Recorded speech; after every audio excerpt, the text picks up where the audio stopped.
Hey, what's up, guys? Listen, we got to talk about what's going on with Wendy Williams. She is one step closer to freedom. And side note, I know it's selfish, but baby, she is one step closer to hot topics and letting us know what she really thinks about Diddy, because it looks like Wendy's claims that she is fine and this is much ado about nothing. And she is basically being held in a legal hostage kind of prison situation may be true. She got out of the mental health facility. She scored 10 out of 10 in a psych evaluation test. And guess what? The Guardian is still fighting it, saying that that's untrue. I'm her best friend. Wendy says that bee is trying to murk me.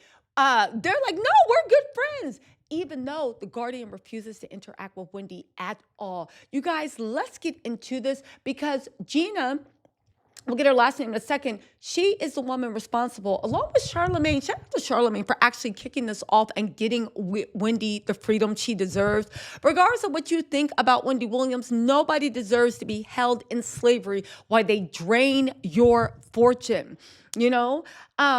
Oddly enough, I will say this, okay? Well, let's get into the story. They tell the story about how everything went down. Listen to this because I have some other inside information I want to share with you guys. Listen to this. With Wendy, it was a lot going on. We saw Wendy leaving the facility with all the police. Yep. You know, what happened? Well, the police showed up, and I'm exhausted. You know what I'm saying? I wanted to go to the hospital to talk to the doctor, you know? Gina, you can expound upon that a bit, please. So I did two things. I wrote a letter to the Adult Protective Services, explaining to them Wendy's situation. She was isolated. Just to let you guys know, the woman speaking is Gina Moreso. She was on the Breakfast Club, and she detailed what went down with Wendy and how her guardian and that facility was doing everything in their power to make sure that Wendy couldn't talk to anybody but them, which lets you know it's already a racket. But listen to this. And we needed an investigation. Yesterday morning, during our morning calls, I told Wendy we will be calling the police. And we will be speaking to police, and we will be telling them that you are isolated. And the police came into the room. Wendy gave me the phone, and I pleaded with the police as if Wendy was my child. I said, please, you cannot walk out of that building without Wendy. And she told me, I promise, I will not. I will bring her out. Now, interestingly enough, let's also not forget, back when this first started, I did an amazing live on that. I'm not just tooting my own horn, but we talked about the legal aspect. You know, this all came down because Bunham Murray was mad that Wendy wouldn't work. Kev Sr. was dancing on her grave. Let's also not forget this money mismanagement thing. Excuse that they used with Kevin Jr. In order to get her into this whole guardianship. Let's also not forget at that time, even if he was mismanaging a little bit of the money, how does having money mismanaged means that you lose all faculty? Kevin Sr. was laughing about it, talking about health as well, because he thought his alimony was still going to go through until Sabrina, that is the guardian, cut off all of his funding. And then he started saying, oh my God, what's going on?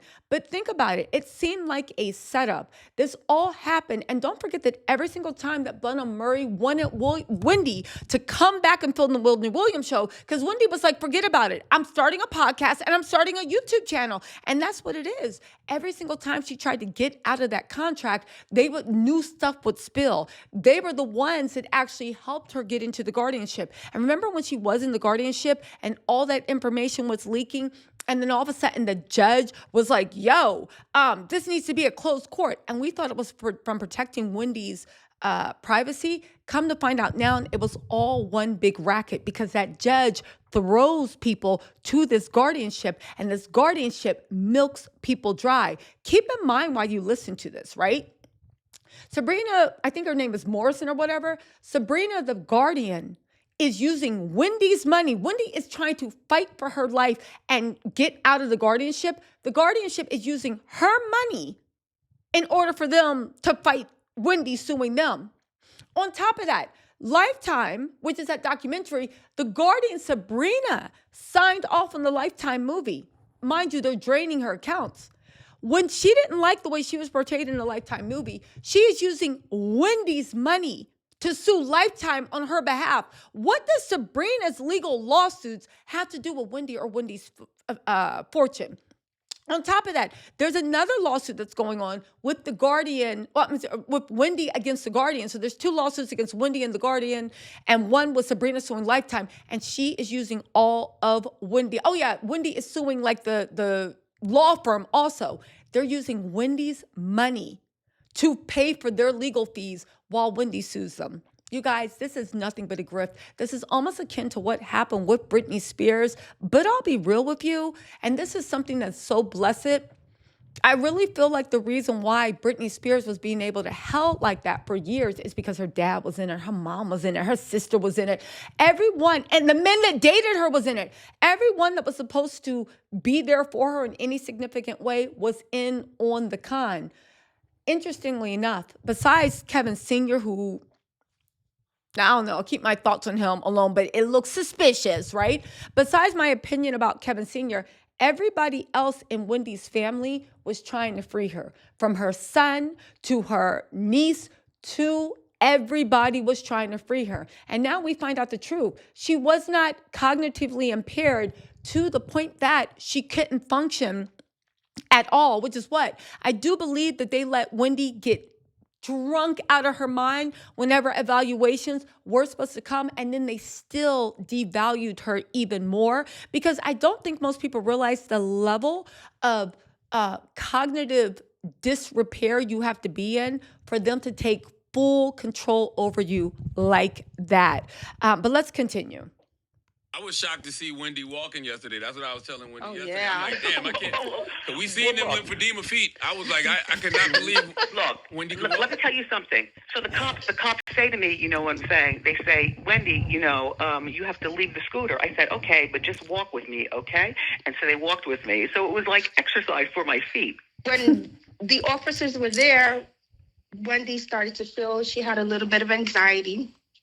And I said, tell them that you need to go to the hospital.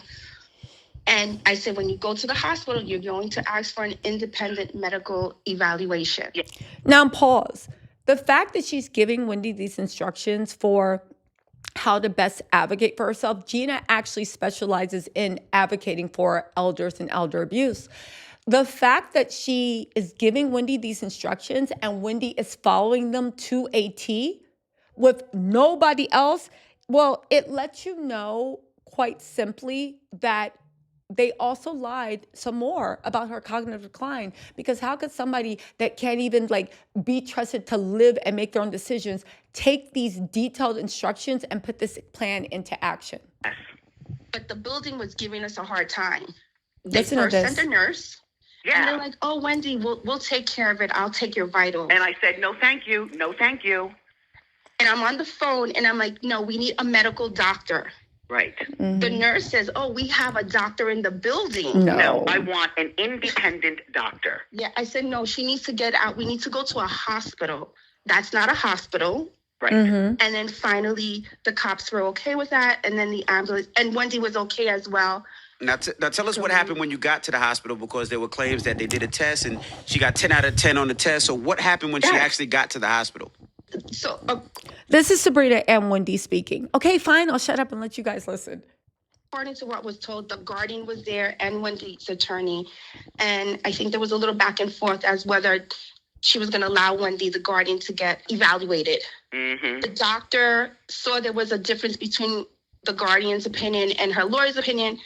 And the doctor had to go to his legal department from the hospital to clear to see how he was going to do it. He received the clearance for the evaluation, and then Wendy took 2 evaluations. And pretty much they're evaluating whether she has competency and is able to make decisions, and she passed both tests. What does the 10-10 mean? 10 out of 10? 10 out of 10, correct. 10 questions asked, 10 questions correct, answered correctly. I mean, they ask me simple things like, who's the president? You know what I'm saying? What's my birth date? I have a question for you guys too. So there are reports that this exam that you did can't be used in moving forward to prove the that you're not incapacitated. Can you clear that up or explain how this will be used? That's actually false. That's a medical exam done by an independent doctor, by a very well-known hospital. You can use that for the Baby, this house of glass. Sabrina, girl, your days are numbered, and I hope you get into jail because, like I said before, if these allegations are true, and I 100% believe them, Wendy sounds like her old self. It makes me think that they were the ones feeding her alcohol and stuff or giving her things to make her loopy because she sounds 100% like herself, okay?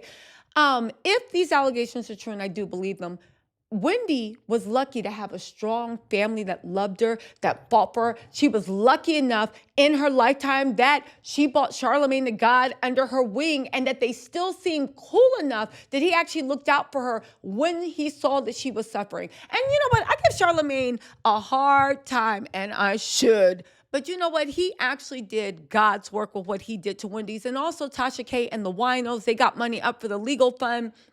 This Miss Gina, there is so much going on right now, but she got a police escort. She passed with flying colors. And now Sabrina Morrison, they are going on a smear campaign trying to let us know that all this is not true, which makes you think, who are you telling this to? Because the courts know it's BS. So who are you talking to? I think that she's actually talking to probably the hundreds, maybe even thousands of Wendy's that they've helped over the years. Y'all stay tuned. Stay tuned. I'll talk to y'all later. All right. Congratulations, Wendy. Bye.